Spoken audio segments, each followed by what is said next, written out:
Our last speaker for the morning section is Paul Wagner, Chairman and CEO of Minnesota Wire.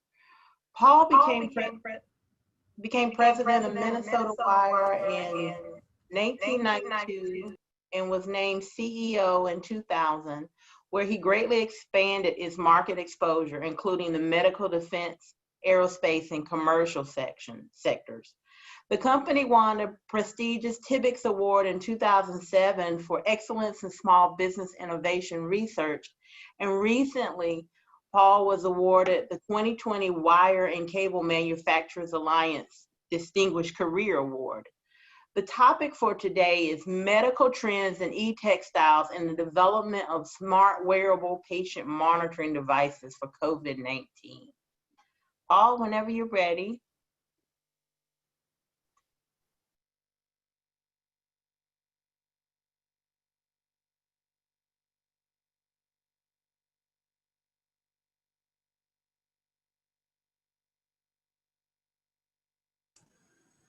How's my audio? Sounds good. Thank you. I really do appreciate some of the time here. IPC Textiles has been a good format for us, and wish you the best. Special call out for Chris and Meg Grant and Lucy Dunn have been good colleagues for years, and nice to see them participating. In summary, and you can go first slide, please. Minnesota Wire is a 53-year-old family business. We're a bit of control freaks and unusual in the same sense. We design work, so heavy engineering. We also extrude 140 million feet a year of wire. We also wrap and sinter and braid, and we even do some other things. But then we cut steel. So we've got machine shops. We've got 25 molding presses. And then, of course, cleaning, bagging, and testing and validation processes. So we're primarily 70% medical, 25% aerospace and defense, and 5% R&D. It's a little bit of our makeup. Now, the factory on the left-hand side in St. Paul that I'm located presently, it's a little under 30,000 square feet. And basically, it's all the creatives. It's all the interesting things. What did you learn today, et cetera. So now we do have 4 labs. So we've got EMI, RFI, low loss.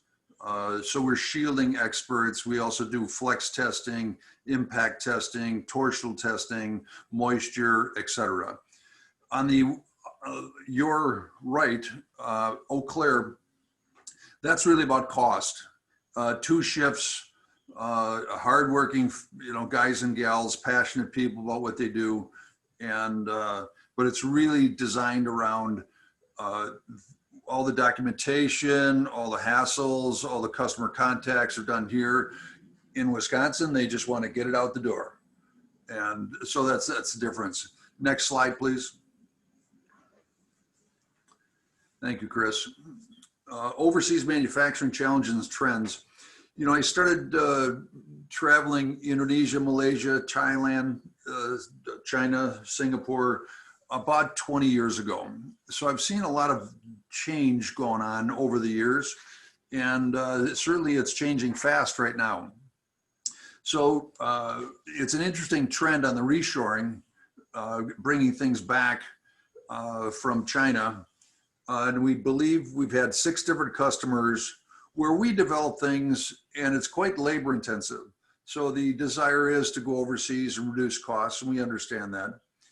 But at the same time, we're seeing 6 customers come back from Asia that haven't been with us for maybe 15, 20 years. So that's an interesting trend. Now, when I looked around at some data, I recall when China passed Japan in their gross domestic product. And so we're sitting here at 20 trillion in the United States. China's 13 and Japan is 5. So 10 years ago, China passed Japan, which means they've grown by $8 trillion in 10 years. Well, that's pretty impressive. And you've got, and they're now obviously selling to their own citizenry rather than just exporting, similar to India with 1 billion people. Well, okay, so now if anybody has not traveled there and you're trying to do outsourcing there, it really, really behooves you to go there and get a relationship. And I settled into Korea. Out of our $22 million a year, we take about $1 million out of Korea, but it's a really rock solid relationship. So that's well, and some of the other issues on China is that, well, obviously it started with the tariffs, you know, so that shook the whole tree up. And then the big guys are moving, you know, they've got 80-20 China, maybe Vietnam. Well, now it's shifting. Well, the mid-sized companies are frankly leaving in droves. It's quite a trend going on right now. And the smaller players are, like myself, are really getting kind of lost in the shuffle. So a lot of change going on. You know, you can find any price over in China. If you look hard, you can get whatever you want. However, it comes with baggage. There's a lot of really pristine, beautiful factories over there. There's also some old school ones that are still look like they're 50 years old, and they haven't changed in 50 years. Let's see, the pollution concerns. I've seen a lot of nasty things. So you got to be expecting that if you're going to go over and take a hard look. The 5G piece, you know, and some of that, I don't know how folks really track and trend that, but that started the wave of looking at the intellectual property being stolen and such. There's a couple different ways that are oftentimes done so that can give you clues. One is, obviously, all the factories are owned by the government. So they can come in and pressure those guys to add a chip or add some code. And frankly, you never know it. And that's one of the easiest ways to harvest software code, et cetera, your boards. The other is that they'll hold things at the border, and it just goes into a bucket of, you know, it's getting through their bureaucracy. Well, what they're doing is they're reverse engineering the materials and or adding components and parts, and you don't know it. So that's a kind of a red flag. If you ever have a big delay, typically 2-3 weeks extra, something goes up. And so anyhow, the medical manufacturing, as I'm heavy into that. So there's added concern, and COVID, you know, starting obviously in about March, started to bring up these issues. Well, certainly the drug raw materials and such, you know, raise the big red flag. And so on the medical side, we see the trending coming back to the States, which is good for jobs and I think good for America as well. Similarly, we've been dealing with the defense industry on the components and parts. In that case, you can make up partials over there and then bring them to the United States with a 49% content. And then 51% has to be added value into the United States. Well, that's a blurry line sometimes, but it's getting a lot more scrutiny now. So there's a trend there. So any regards, the remote patient monitoring, we started making cables that stretch many years ago, I'd say 10 years ago, for the communication systems. So we started making conductors and such, you know, that stretch. There we go. Sorry, I'm got a little delay here. Well, I'm going to show you some of these. So these stretch back and forth. You know, these are conductors. And then we in the textiles, some are extruded, but some are just pure textiles with electrical components. You know, so this would be another one. Thank you. So that's a 4-conductor IMU type cable. Then that started into putting them into remote patient monitoring systems.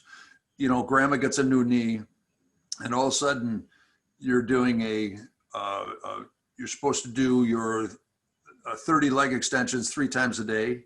You know, so now there's devices that stretch. You know, you put it on. It's got little LEDs as well as a communication system.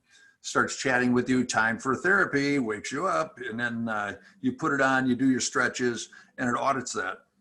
Now, a uniqueness there is that some of our customers are actually paying the patients directly, not through the insurance, but giving them a check for $500. If they'll wear braces like this for 30 days and stay on track, the patient outcome is much better. This is an exciting move for us, and paying attention to e-textiles and wearable electronics, because it is a big move in the right direction. Now, some of these others are like a basketball body positioning. You get 1,000 data points per second, you know, with a basketball shot. This is in the NBA, it's NCAA, et cetera, et cetera. But that maturity is growing in leaps and bounds. So we're having some really good luck. Let's see, some of the what we call the puck or the computer and the battery, you know, they snap into components, and then we put in wiring these right into the e-textile units. You know, shirts and sleeves and trousers and all sorts of other things, but usually about body positioning for the training. However, I see where the real growth is in remote monitoring. That the rural healthcare is really being excellently served when grandma can put a t-shirt on and check her heart and say, no, you don't have to come into the hospital. We'll see you on Tuesday. Those kind of components and parts are really growing fast. So I've got the rural healthcare specifically, you know, that have distance into it. Now, we've also been starting to train anybody that's participating in with doctors these days. They're doing virtuals just like this, and that's not going to stop. They get fresh data. It's really a disruptive technology. Well, the other thing I want to remind people of on the medical side, we get a lot of entrepreneurs that come in here. They give us 10, 20,000 bucks. We make widgets and prototypes, but some don't look at the Affordable Care Act changes.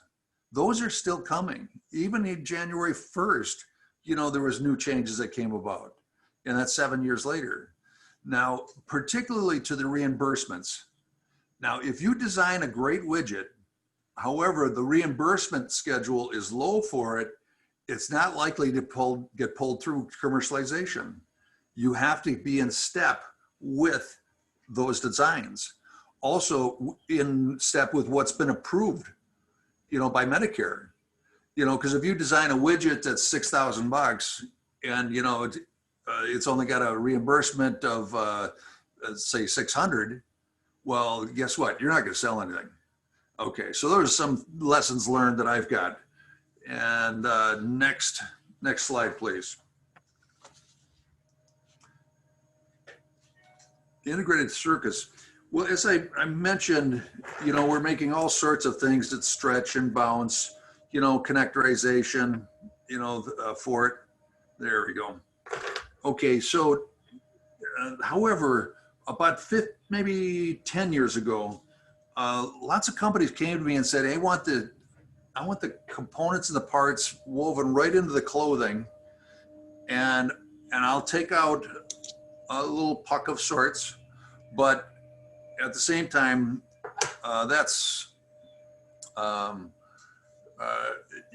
the secret was to get the integrated MEMS component inside the wire. So that's what you're seeing here on the screen. So these parts are stretchable, of course. However, inside of them, there's a MEMS right there. I can feel it. You can barely see it. So we've got, we started with thermistors. Then we got accelerometers for body positioning. Gyros was next. And we're working on SpO2 right now. Emitters detectors are a little difficult. You get a good the heart rate with it, but oxygen is a very serious opportunity. So we want to get EKG, biofeedback, muscle, temperature, drug delivery systems, but all inside something that'll last a washing machine. We are experts at termination, so sealing the back end of connectors, and that's part of our future. It's got to be simple, it's got to be intuitive, and it's got to be accurate. Are all really important design criteria in order to get it to be pulled in. And 10 years ago, we couldn't do this because the MEMS chips and components were so large. Well, the phones have created all these relationships where one chip is now doing 4 different things. And so it bred this opportunity that they miniaturized it. With that, we could finally put it inside a wire, that's the size of probably 60 thousandths of an inch. Okay. The last point is your code, your software. And again, now that we got phones, everybody's got a computer with them. And so obviously it makes good sense just to design an app and run with that. And you got to focus on the hardware or, the shirts or the other components. So that's great news. And I would urge folks doing the design, that they take full control, even if they're a component manufacturer like myself, to do the code. The code gives you so much more interesting education, et cetera, on what these things are doing live.